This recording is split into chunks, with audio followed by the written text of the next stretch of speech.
Prepare-se. Vem aí, Amo-te. Adoradores por excelência. Hora de twittar, gospelmix.com/_TV, vamos bater um papo. Quero saber o que você está achando da programação. Entra no nosso site, gospelmixtv.net. Lá tem vídeos, tem foto dos bastidores dos eventos que já fomos. Você que de repente perdeu algum vídeo bacana de algum artista que você curte, cantor, enfim, olha, tem um monte ali. Entra lá, gospelmixtv.net. Vamos mandar então com a nossa repórter, né? Produtora repórter, repórter produtora, Simone, hoje e agora, Bispo Zé Bruno. E agora nós vamos falar no individual com o Bispo Zé Bruno, que agora é pastor e bispo e pastor, mas enfim, é homem de Deus. Está aqui nos prestigiando nessa noite aqui na cidade de Cubatão, tempo de avivamento, uma boa escolha na verdade, né, gente? Mas aí eu queria que você dissesse assim para o pessoal, Zé Bruno, quem é Zé Bruno hoje?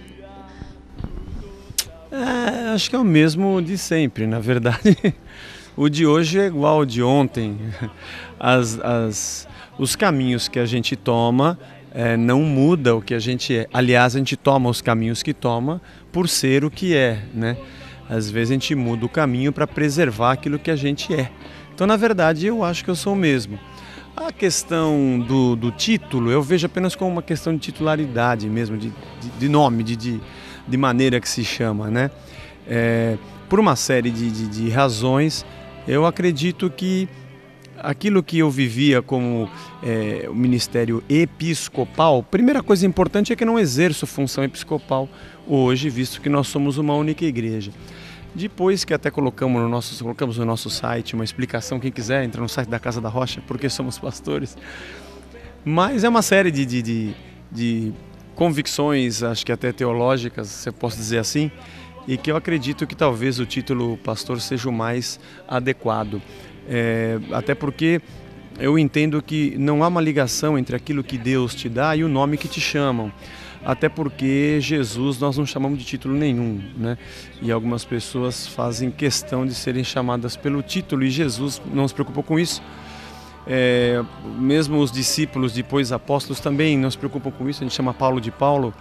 Eu acho que é um momento também da gente estar vivendo uma coisa mais comum. Acho que a igreja tomou um caminho muito difícil, muito complicado nessa honraria humana, muito complexo nessa questão das pessoas terem uma honra humana, um orgulho humano, uma certa posição. Às vezes parece que a condição hierárquica dentro da igreja se torna uma doença de tentar ter poder sobre outros. Sei lá, eu costumo dizer que ao invés de ser uma estratificação de uma ordem eclesiástica, acaba sendo uma cadeia alimentar. Quem se alimenta de quem, né? Os mais fortes, os mais fracos. Até mesmo na igreja, peço para o pessoal me chamar de Zé Bruno mesmo, né? Mas fundamentalmente a gente agora prefere o título, vamos dizer assim, de pastor. E daí você tocou num assunto muito importante, dessa parte de cargos e nomes e posições, mesmo porque a gente repara na palavra de Deus que Jesus era algo tão simples, né? Vivia no meio de pecadores, enfim, não tinha luxo, né? E você hoje, por isso que é gostoso da gente conversar com o homem de Deus, porque a gente vai aprendendo e vai vendo essas posições legais sobre essa questão que você levantou. Até pelo fato de que hoje eu me converti com 11 anos de idade, em 77, numa igreja batista. Fiquei 15 anos ou 16 anos nessa igreja, depois estive na Igreja Renascer por 18 anos, e acho que depois de um certo tempo você começa a analisar uma série de coisas pessoais, né? Nada nem a favor e nem contra, a ponto de você descobrir uma maneira de caminhar coerente com aquilo que você imagina, aquilo que você pensa. E nessa questão eu vejo também isso. Eu acho que hoje a igreja no Brasil ela está muito focada na prosperidade, na conquista de coisas materiais, o que leva a pessoa a não buscar um relacionamento simples com Deus, onde não se prima a transformação do caráter humano, mas sim da vida socioeconômica. Então, aí também acaba esbarrando no sentido do que são cargos e títulos e quem manda e quem obedece. Na verdade, o dom de Deus na vida de uma pessoa, o dom daquele que prega, daquele que ensina, daquele que dirige a igreja, o dom de governo, não necessariamente que eu tenha que usar isso como alguma coisa que me beneficie pessoalmente ou até que cubra alguma carência emocional que eu tenha. Então a gente tem andado muito por essa linha, a linha do relacionamento com Deus, da vida essencialmente na palavra, talvez até reportando um pouco do que eu vivi mais na minha adolescência e juventude do que nos últimos anos mais recentes. É por isso que você me perguntou se eu era o mesmo. Eu acho que sim, acho que é o momento de você, peraí, para eu continuar sendo o mesmo, eu preciso andar por aqui. Então é por isso que surgem as decisões, né? Aí hoje você o José Bruno, para pensar, um cara formado em engenharia e se dedicou assim, praticamente num total da sua vida em relação à obra de Deus, né? Ou você exerce sua função hoje de... Não. Deixa eu me lembrar quando foi.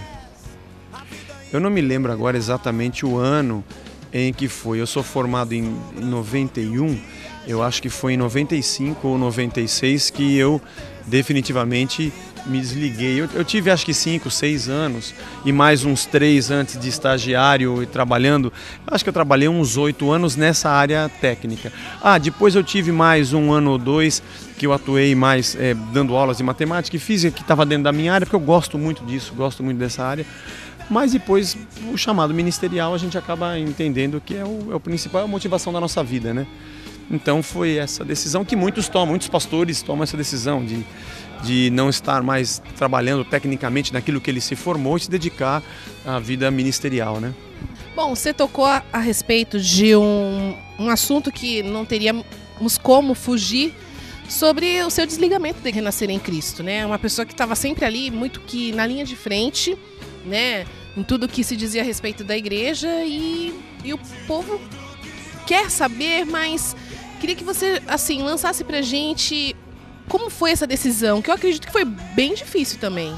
Chegou um momento em que eu precisaria tomar uma decisão, para mim, óbvia, daquilo que eu queria, como eu pensava. Obviamente o tempo vai passando e ministerialmente você reflete, a gente reflete muitas coisas, né? Até que chega uma hora de você falar, acho que eu preciso andar por esse caminho aqui, esse aqui é mais coerente comigo. Independente de qualquer coisa, muitas pessoas perguntam para mim, mas você não está mais na televisão, você não está mais na rádio. Eu falo, mas isso para mim também não é o importante. Você falou, você estava na linha de frente, mas também estar na linha de frente ou na linha de lado também não é importante, né? Eu acho que o importante é você fazer aquilo que você gosta, da maneira que você se sente bem dentro do teu chamado, da tua característica. E obviamente foi com oração, o tempo passa e você chega um momento e fala, agora é hora de eu tomar essa decisão. E foi tranquila, para mim foi tranquila, foi um momento e está sendo um grande desafio esse reinício. A gente já está há 1 ano já com o trabalho da igreja, mas a gente está bem feliz. E na verdade saiu de uma forma abençoada, porque isso mesmo foi até para a mídia, né? A forma que o apóstolo Estevão despediu e tudo, né? Ficou bem tranquilo também. Mas, mudando de galhos para bugalhos, a gente vê aqui atrás guitarras, né? Som pesado, um cara apaixonado por isso, né? Mas aí, tipo, mas seguir uma carreira política. Eu achei, o seu trabalho foi maravilhoso na política, enfim, nas campanhas que você levantou, nos projetos, né? Mas aí, guitarra, política, igreja, né? Como foi essa sua experiência na área política como deputado? A área política, ela não foi uma decisão minha propriamente. Disse, eu quero ser político. Não houve, né? Na verdade, havia um contexto dentro da igreja, do quadro que se apresentava, e o meu nome surgiu como um nome possível de ser elegido para defender o meio evangélico, obviamente a igreja, a instituição onde eu estava. E eu aceitei isso como um desafio. Acho que aprendi muita coisa, foi um único mandato, eu não sei, eu acho que eu cumpri bem meu papel. Eu sei que se eu tivesse talvez tido um segundo mandato, um terceiro, é claro que você vai amadurecer e vai acontecer muita coisa que você aprende, cresce politicamente. Mas a verdade essencial também é que não era a minha vontade, eu não falei assim, eu quero ser um político. Algumas pessoas, amigos, deputados, falam, mas você tem uma veia política? Eu digo para eles, eu acho que não. Porque todo pastor é um líder. Você vê um pastor falando, dirigindo, coordenando equipes. Ele tem um trabalho político. Então talvez você veja isso em mim e fale que eu tenho. Mas é porque todo pastor tem um pouco disso. Já existe parte do perfil para isso. Sim, existe, muito grande, né? Aliás, quando eu cheguei na Assembleia Legislativa, eu me lembrei dos cultos administrativos que tinha na época da Igreja Batista. Quem pede a palavra, quem preside, né? Guardadas as devidas proporções, alguma coisa eu já tinha visto. Agora, na verdade, vamos encerrar esse papo falando sobre o seu novo projeto, que é um projeto, assim, que vem do coração de Deus, que é a Casa na Rocha, né? Tá novinho, tá florescendo. E hoje você pastorear um rebanho, assim, tá na tua mão mesmo ali, e fazer crescer esse ministério. Fala um pouquinho da Casa da Rocha, como surgiu isso no seu coração. Então, como eu disse no começo, que aquilo que você é determina para onde você vai, eu pensava muito a respeito disso. Acho que as reflexões que a gente vai tendo levam você a pensar como seria o modelo, né? Na verdade, a Casa da Rocha não tem nada de novo, nenhum novo projeto. Eu acho que é só uma igreja, é apenas uma igreja. Talvez a gente está buscando alguma coisa mais simples. Vou dar alguns exemplos. Eu não chamo o palco de altar, eu chamo o palco de palco. Porque eu nunca vi na Bíblia ninguém que subia em cima do altar para pregar, né? O altar é o lugar que se oferecia um sacrifício. Então parece que quem está na igreja não está no altar, quem está no púlpito está no altar, né? Jesus mesmo não tinha igreja, ou não tinha um púlpito ou um altar. Aliás, o altar está dentro de nós, né? Nosso coração, onde Cristo habita como Cordeiro de Deus, nós somos um altar de sacrifício, a nossa vida é entregue a Ele como um sacrifício, enfim. Eu não sento em cima do altar ou em cima do palco, eu sento no meio das pessoas. Procuro que elas me chamem de pastor ou de Zé, para que a gente tenha um convívio fácil. E está muito bom, muito gostoso, nós estamos bem no início, nós não temos um lugar ainda nosso. A gente está começando a estabelecer os ministérios, está tudo muito, muito embrionário. Mas a gente está muito feliz com o que Deus está fazendo. Tá aí, bispo, pastor Zé Bruno. Olha, eu aprendi muito nessa entrevista. Vi que é um cara muito objetivo, muito simples nas coisas. Parabéns, bispo Zé Bruno, porque olha, a gente imagina, eu cresci no evangelho ouvindo as músicas do Resgate, porque eu era mó roqueira, quem não conhece, e me preocupava, né, de ver mas amava o som de vocês. Então eu imaginava assim, bispo Zé Bruno tal, mas é um cara simples, né? Deus abençoe sua vida. Muitas bênçãos de Deus, muito sucesso aí e que Deus prospere tudo que você for aí iniciar na obra de Deus, tá bom? Foi um prazer do Gospel Mix Rebelo.